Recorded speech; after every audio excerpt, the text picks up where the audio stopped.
And in St. Louis, Missouri, another couple finds a striking contemporary that comes with an open-air atrium. 6 homes for $700,000. Coming up on What You Get for the Money.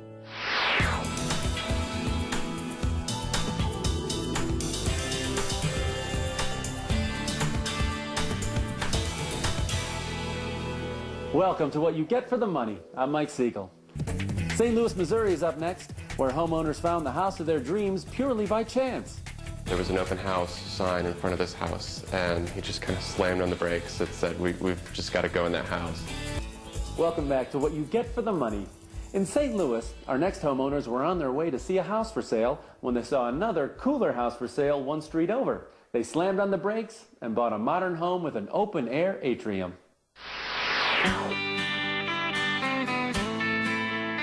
At 630 feet, the Gateway Arch is the tallest man-made monument in the United States, making the St. Louis skyline unmistakable. In the mid-1800s, St. Louis was a launching point for settlers heading west, and while it still embraces its Gateway City heritage, most folks who live here tend to stay here. Yeah, they have a saying that, you know, people born here never leave, and I was born here in '67 and been here ever since.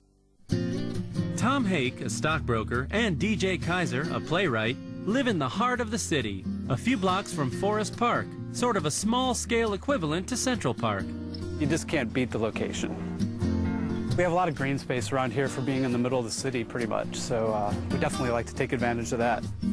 It's also a short walk to Washington University, where DJ is earning a PhD. It's about a 15-minute walk, and I do walk. It actually takes longer to drive. The Hillcrest neighborhood is best known for early 20th century architecture, until you get to Tom and DJ's place. Most of the houses here are 80 years old. This one's only 20, and we really like having the contemporary features of it, but still living in an old, charming neighborhood. They literally stumbled across the singular house 2 years ago.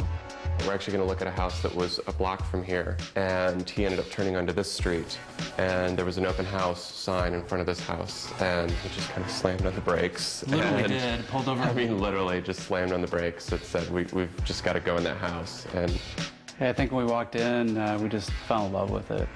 There's a lot to love, beginning with the heart of the house, a glass-enclosed central atrium.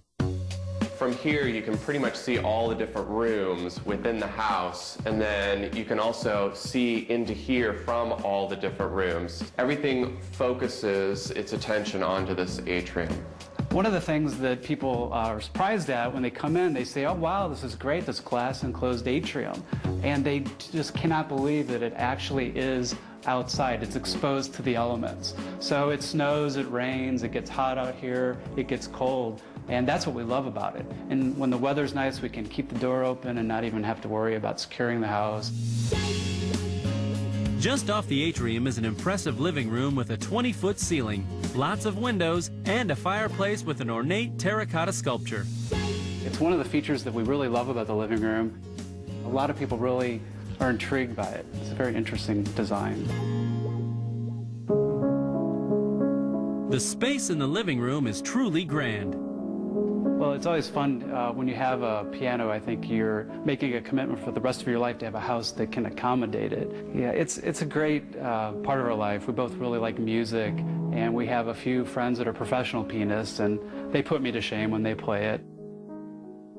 One of the unique features of this house is this central stairwell, how it starts out wide at the bottom and then gets narrow as you come up to the landing, and then it gets wide again as you go up to the second floor. It just makes the house feel a lot more open rather than closing it off. Though they loved the architectural features of the house, Tom and DJ felt it needed a few do-it-yourself upgrades.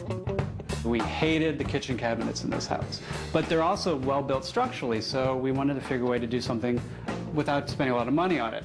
So I took off the kitchen cabinet faces, brought them to a local craftsman, had them relaminated, and it's just amazing what a job he did. And we spent a total of about $400 or $500 on it.